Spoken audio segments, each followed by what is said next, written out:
और तुरंत एक पेड़ पर चढ़कर उसमें लटके अनार के अंदर घुस गई। वह अनार बढ़ने लगा और बढ़ते बढ़ते एक घड़े का आकार का हो गया। फिर वह पेड़ से अलग हो गया और हवा में इधर उधर लहराने लगा।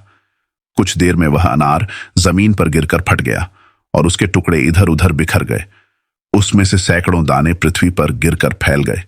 अब वह भेड़िया तुरंत एक मुर्गा बन गया और उसने अनार के बिखरे हुए दानों को जल्दी जल्दी चुनना शुरू कर दिया। जब वह सारे दाने खा चुका तो हम लोगों के पास आया और जोर से बांग देने लगा, जैसे पूछता हो कि कोई दाना रह तो नहीं गया। वह स्वयं भी इधर उधर दौड़कर देखने लगा। एक दाना नहर के किनारे पड़ा था। मुर्गा दौड़ा कि उसे भी खा ले, लेकिन वह दाना लुढ़कता हुआ नहर में गिर गया। नहर में गिरकर वह दाना मछली बन गया। मुर्गा भी उसके पीछे नहर में कूद गया। कुछ देर तक दोनों आंखों से ओझल रहे। फिर बड़े जोर की चीख पुकार हुई, जिससे हम लोग बहुत डर गए।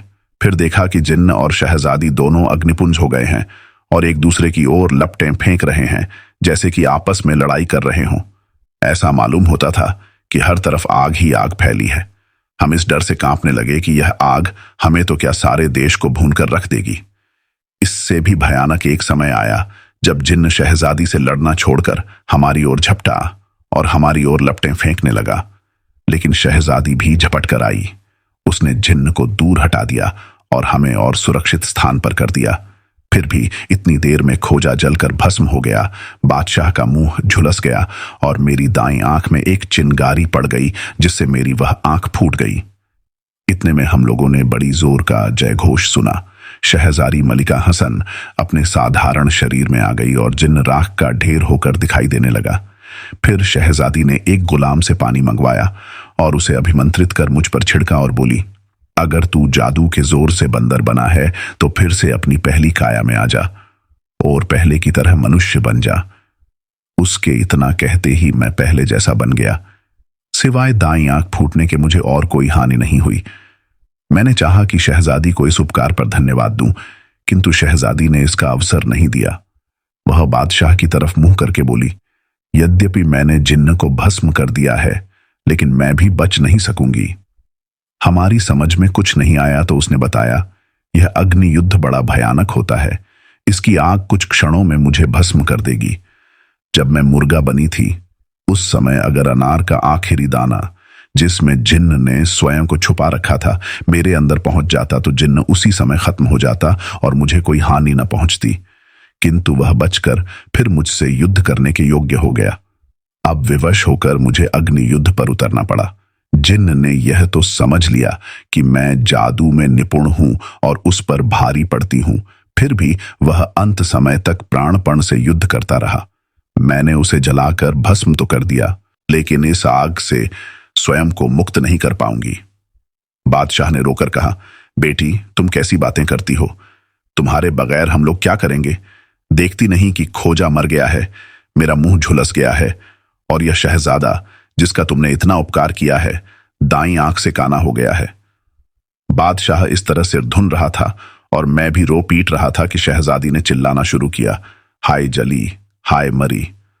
और देखते ही देखते वह भी जलकर जिन्न की तरह राख का ढेर हो गई। दूसरे फकीर ने आंसू बहाते हुए जुबैदा से कहा कि हे सुंदरी, उस समय मुझे जितना दुख हुआ वह वर्णन के बाहर है। मैं सोच रहा था कि अगर मैं बंदर तो क्या कुत्ता भी हो जाता और आजीवन वैसा ही रहता तो भी इस बात से अच्छी बात होती कि ऐसी गुणवती राजकुमारी जिसने मुझ पर इतना एहसान किया इस तरह जान से हाथ धोए। बादशाह भी अपनी बेटी के दुख में इतना रोया पीटा कि बेहोश हो गया। मुझे भय लगने लगा कि ऐसा न हो कि इस दारुण दुख से उसकी जान चली जाए। चारों ओर हाहाकार होने लगा और राजमहल में प्रलय का सा दृश्य उपस्थित हो गया। राजमहल के सारे सेवक और बादशाह के सरदार दौड़े आए और भांति भांति के यत्न करके उसे होश में लाए। मैंने सभी लोगों के आगे पूरा वृत्तांत रखा। फिर राजसेवक बादशाह को उठाकर उसके शयन कक्ष में ले गए। सारे नगर में यह समाचार फैल गया और हर जगह रोना पीटना मच गया और हाहाकार के सिवाय कुछ नहीं सुनाई दिया। उन लोगों ने 7 दिन तक शहजादी के लिए शोक किया और उनके देश में मातम की जो जो रस्में होती थीं सभी पूरी की। अंत में जिन्न की राख के ढेर को हवा में उड़ा दिया गया। शहजादी की भस्म को एक बहुमूल्य रेशमी थैले में भरकर दफन कर दिया गया और उस पर समाधि बना दी गई। बादशाह शहजादी के दुख में बीमार पड़ गया। 1 महीने में वह स्वस्थ हुआ। फिर उसने मुझे बुलाया और कहा, शहजादे, तेरे कारण मुझ पर असहनीय दुख पड़े हैं। मेरी प्यारी बेटी तेरे ही कारण भस्म हो गई। मेरा विश्वासी खोजों का सरदार जलकर मर गया और मैं भी मरते मरते बचा। तेरा स्वयं इसमें कोई दोष नहीं है, इसलिए मैं तुझे दंड नहीं देता, किंतु तेरा आगमन दुर्भाग्यपूर्ण रहा है और तू जहां रहेगा मुसीबत आएगी, इसलिए मैं तुझे यहां रहने की अनुमति नहीं दे सकता। तू तुरंत यहां से मुंह काला कर। अगर तू यहां थोड़ी देर तक भी दिखाई दिया तो मैं स्वयं को न संभाल सकूंगा और तुझे कठोर दंड दूंगा। इसी प्रकार वह बहुत देर तक बकता जगता रहा। मैं सिर झुकाकर सब कुछ सुनता रहा। मैं कह भी क्या सकता था। बादशाह के चुप होते ही मैं उसके सामने से हट आया और महल से बाहर निकल गया। नगर में भी मुझे चैन न मिला।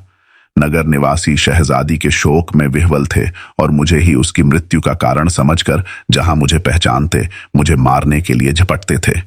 मैंने विवश होकर अपनी जान बचाने के लिए दाढ़ी, मूछें और भव्य मुंडवा डाली और फकीरों के से वस्त्र पहन लिए और वहां से चल दिया। नगर से बाहर आकर भी मैं पश्चाताप की आग में बराबर जलता रहा और अपने जीवन को धिक्कारता रहा, जिसके कारण 2-2 रूपसी राजकुमारियां काल कवलित हुईं। इसी दशा में मैं बहुत समय तक देश देश फिरता रहा, लेकिन मेरा ठिकाना कहीं न लगा। अंत में मैंने सोचा कि बगदाद नगर में जाऊं और अति दयाशील खलीफा हारून रशीद से अपनी व्यथा गाथा का वर्णन करूं। संभव है वे मुझ पर दया करके मेरे लिए कोई उचित प्रबंध कर दें। मैं आज शाम ही को इस नगर में पहुंचा। सबसे पहले इस फकीर से, जिसने अभी अभी अपना हाल कहा है, मेरी भेंट हुई। आपके यहां हम कैसे आए ये बताना मुझे जरूरी नहीं है, क्योंकि वह पहला फकीर बता ही चुका है। जब दूसरे फकीर ने अपना वृत्तांत पूरा कर लिया तो जुबैदा ने उससे कहा कि हमने तुझे भी क्षमा किया, तू जहां चाहे वहां जाने के लिए स्वतंत्र है। अब दूसरे फकीर ने भी इच्छा प्रकट की कि अपने तीसरे साथी को जीवन गाथा भी सुनना चाहता हूं। इस पर जुबैदा ने कहा, अच्छा, तुम भी मजदूर और पहले फकीर के पास जाकर चुपचाप बैठ जाओ। उसने ऐसा ही किया। जुबैदा ने अब तीसरे फकीर से अपनी कहानी सुनाने को कहा और उसने जुबैदा के सामने बैठकर कहना आरंभ किया।